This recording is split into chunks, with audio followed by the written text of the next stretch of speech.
Hello, everybody, and welcome to another episode of the Thoth The Scribe Podcast, a podcast that deals with mysticism and cults and the history and anthropology and philosophy. And finally, and most importantly, art. And my next guest is an paranormal activity, which is a first. Activity investigator, which is a first for this platform on my show, on the podcast. So I'm going to welcome Eleanor Wagner. How are you? Hi, thank you so much for having me.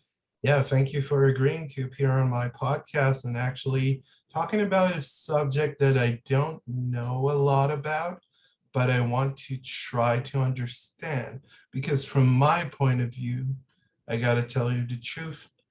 I cannot bring myself to believe in the presence or the existence of supernatural forces or geists or wraiths or ghosts or specters or whatever. There are a million words for what paranormal activity entails or encompasses. So can you please explain a bit and present yourself?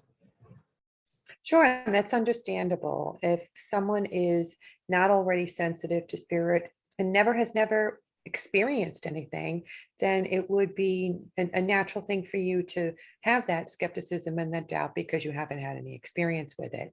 I was born and raised in the Bronx and grew up in a home that was from the 1920s, and I lived in that home with a ghost. And I was a young child at the time when I was probably about 4 or 5 when I first started seeing him in the upper floors of my Yeah, home. I was afraid.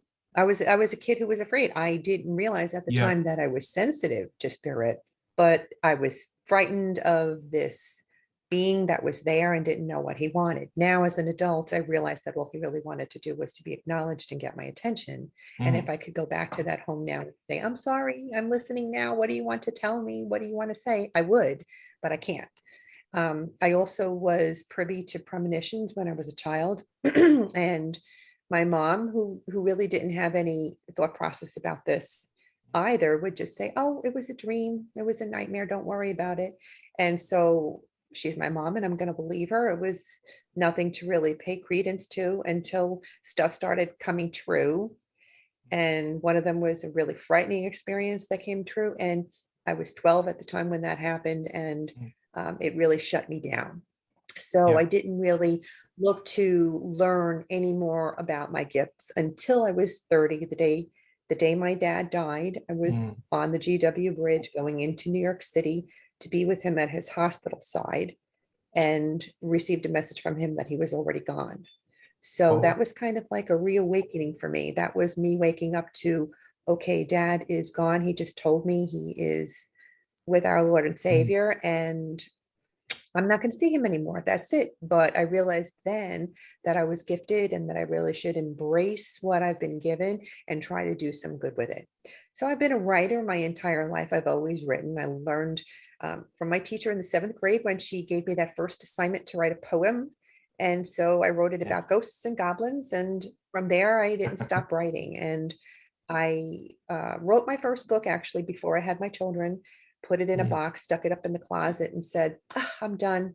And I raised my children and didn't write a thing forever until they were full grown.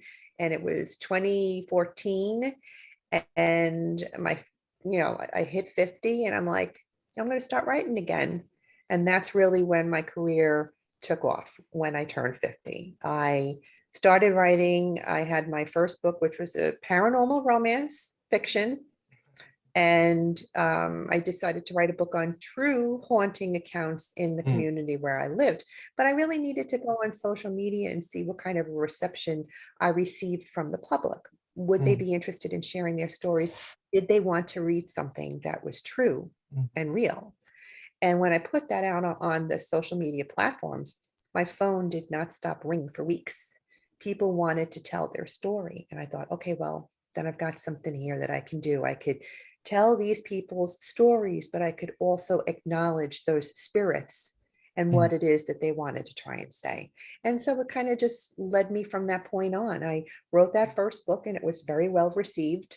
And people started coming from different counties than the one that I live in. So I started developing folders for all the surrounding counties so that they would eventually be books.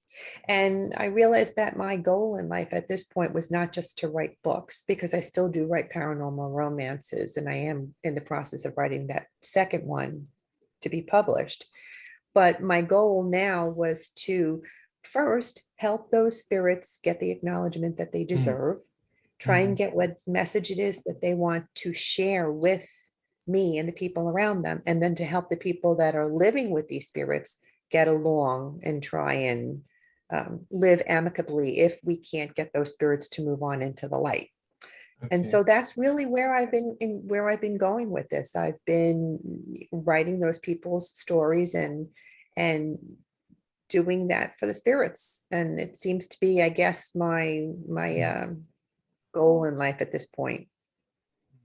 So helping people amongst the living wasn't sufficient enough for you. You had to transcend a realm. It wasn't that it wasn't sufficient. It wasn't that it was sufficient. It's just that everybody has a place in life, and we all spend our lives finding those things. And it was just something that was always there. Yeah, I'm sorry to cut you off. Yeah. That's all right. It was just something that was always there, but I did not know what I was supposed to do. And I didn't realize it, like I said, until the day my dad died. Then I realized I'm supposed to be doing something with this. And it's taken me in many different directions. It wasn't just about writing about these hauntings. Like I said, I founded this group called the Lady Ghostbusters Paranormal Team because people started to reach out to me. Ms. Wagner, can you help me? This is what's going on in my home. Look at this photo. Look at this video, listen to this audio, tell me what's going on. And can you bring your group to my home or to my business and try and figure out what's going on. So that was why I ended up starting that paranormal investigative group, because these people were asking for help. And like I said, so I'm going in there to help the spirits get the acknowledgement they are asking for, and those people that are having to live with them. And so that portion of it has happened. And then I've also, like you, I'm a sponge. I like to learn about new and different things. So it wasn't just about the ghosts. I have these other chapters in my books called the Other Strange Phenomena chapters. And that has opened up all these doors to other things. Really, with that first book, it was because people started coming to me and saying, I saw a UFO right in our county. Can I tell the story? Or I saw Bigfoot. Can I tell you my story? And those are not ghost stories. So I had to come up with an idea or a solution to get those stories in those books. And so I said, Other Strange Phenomena. Great idea, because when I was writing the second book, I was able to tell people stories of when they were with their loved ones at their time of death. Those are very poignant stories. You're with your grandma's dying, and all of a sudden she's talking to these spirits that you can't see, but only she can see what's going on. People love to hear those stories. And then I was sharing stories that people had shared with me when they received visits from their deceased loved ones. Like my dad came to me on the day he died. People have stories to share similar to that over and over and over again. And there's such poignant stories that people can feel and understand, that have that faith in that God, and say that we do have something to look forward to. We don't have to stay behind if we don't want to. And then in my third book, I started writing about near-death experiences in those Other Strange Phenomena chapters, because there are people who have died and come back. It may have been only for minutes. For and when they posterity's died, sake, they've had these extraordinary stories to share. That are not ghostly stories, but they fit into those Other Strange Phenomena categories. And so with the book that I'm writing right now, I am delving into reincarnation stories. I've gotten stories from people who are full-grown adults who found out who they were in a previous life. And I have stories of mothers who have shared their stories with their 5-year-old children, who tell them, Mommy, I was with a different mommy before I came to you. Mommy, this is what happened to me in my other life. Mommy, this is how I died.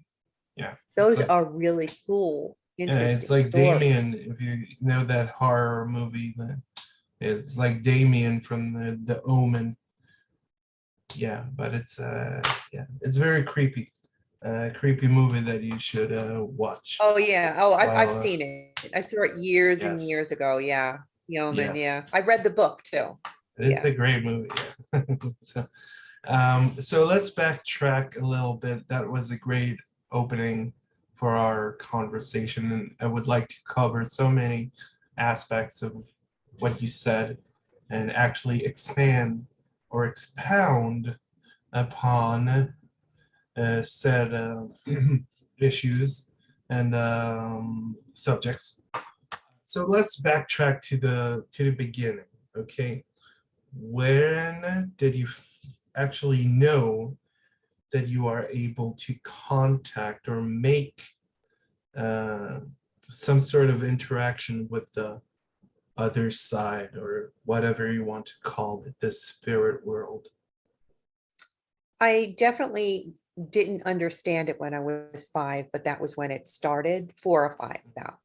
And I knew about it into the teens, but I stood back from it because I was afraid of those premonitions that had come true. Mhm. Really, the reawakening was when I was 30, the day my Yes, father died. so yeah. So where were those premonitions or visions or profanations, whatever word you would like to use for that, visions, how did they manifest actually in your In head? What dream, what prompted them? dream. I Only just, in it would be a dreams. dream. Only in Yeah, that's how it dreams. was for me. Yeah. Okay. So how did you know that the dream was an actual reality and not I just a didn't. dream? I didn't because I was a kid and I thought it was just a dream. And then when I would go to my mom, she would say it was just a dream. And it Mm-hmm. wasn't until something actually came true that I had dreamed that I realized she's telling me it's dreams and it's not. And then when something really traumatic was the premonition that I had that actually happened, it was terrifying Yeah. because it was I was a kid. I was 12 years old and I blamed myself. I wish I could have done, I knew about it. I could have done something about it. Of course, that's not true. I could have never done anything about it, but tell that to a 12-year-old, like I really thought that I could fix it and do something about it. And then it was too late. Yeah, you don't have So to, yeah. You don't have to explain what that entails or actually alludes to. And I'm very sorry that something like that had happened to occur to you. But I would like to stay on point. What Who was the ghost, like, that in my home, haunted your house? Did he have How did he he was a very, manifest? How did he manifest himself? What were the things that he actually tried to convey, and in what ways or means did he convey his message, or whatever he wanted to actually he was a very tall man wearing pass? a suit. And I would refer to him as Uncle Paul. Why? Uncle I don't Paul. know. Okay. Yeah, don't know why, but and if he was trying to tell me something, I wasn't listening. Wow. All I could see was that he would walk from my living room Hmm. into the hallway and Hmm. into my bedroom and stand at the head of my bed. Wow. And that was the routine day in and day out. Wow. And if he was trying to say something to me, I wasn't listening because I didn't And you understand what never was happening. I was just a and you kid. never tried to communicate anything to him. No, I would run away from him. I would run Very, to my yeah. parents' room and sleep in their bed. In fact, Yeah. one time I was actually held back by his presence, and I don't Wow. know if it was just wouldn't let me go, and that was really terrifying.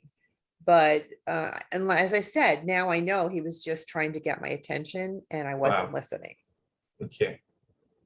So how did he appear? Was he an actual physical, did he have an actual weight, mass, physical present, or was he sort of a blurry, out of focus presence in the room?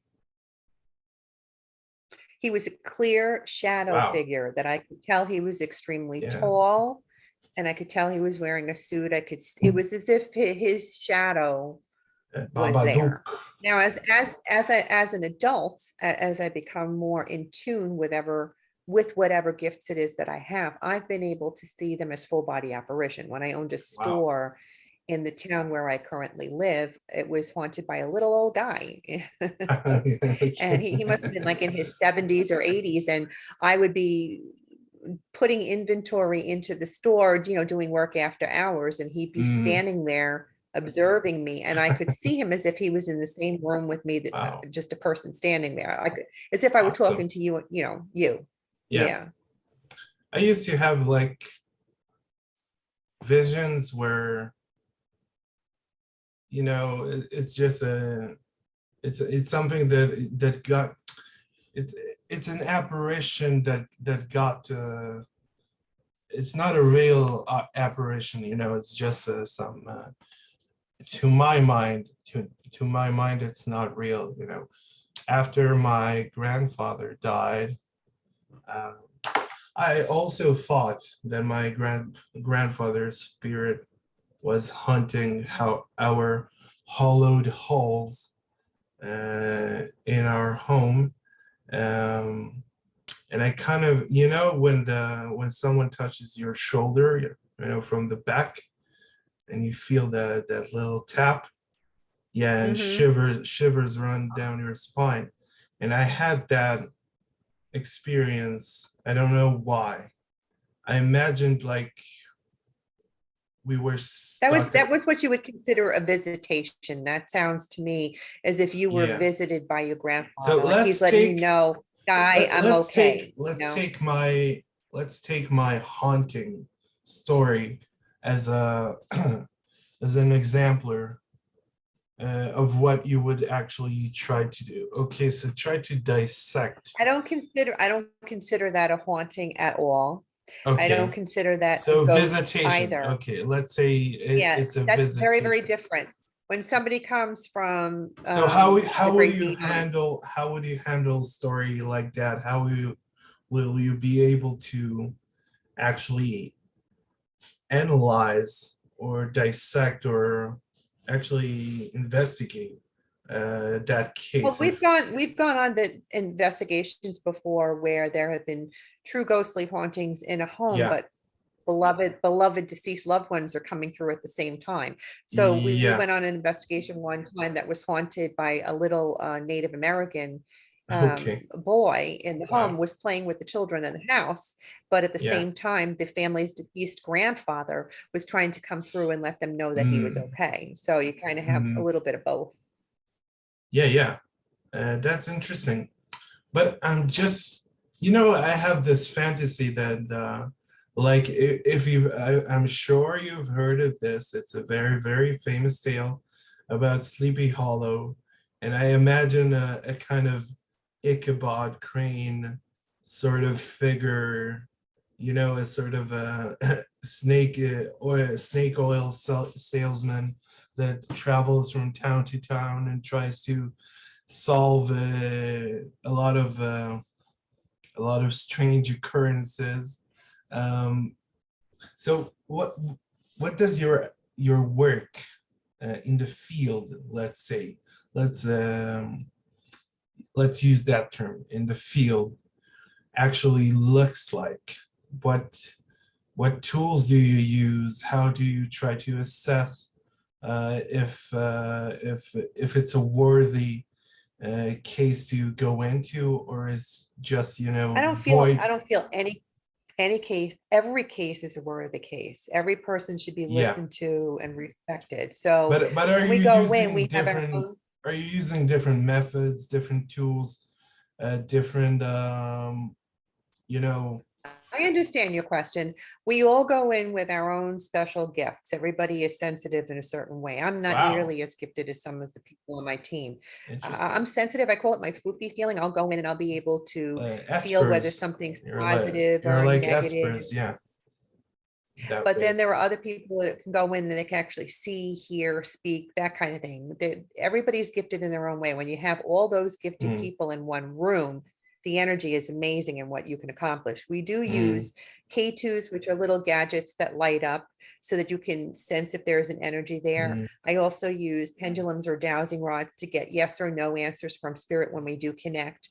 We do have audio recorders that we have running all the time so that while they're talking, like you and I are talking, if somebody is trying to get a word in edgewise, when we listen back to that audio, we can hear that third voice and know that it wasn't you or I, but it's Yeah. somebody else. And we're trying to listen to the So message. once We do video recordings as well. yeah.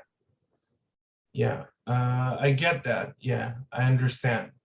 I knew that information, but it's fine, it's fine. I'm just Well, asking.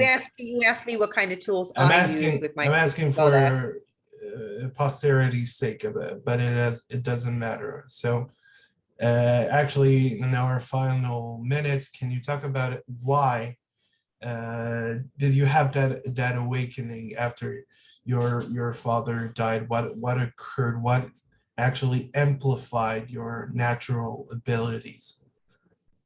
Nothing amplified it. It just made me pay attention. It made me listen finally, that I needed to do something with it. I just couldn't ignore it anymore. Yeah. Okay, so I want to thank you so much, Eleanor Wagner, for this amazing conversation. I'm sure we can do a follow-up conversation about a lot of other paranormal topics. Thank you. I'm readily available whenever you want me. Thank you for having me. Bye.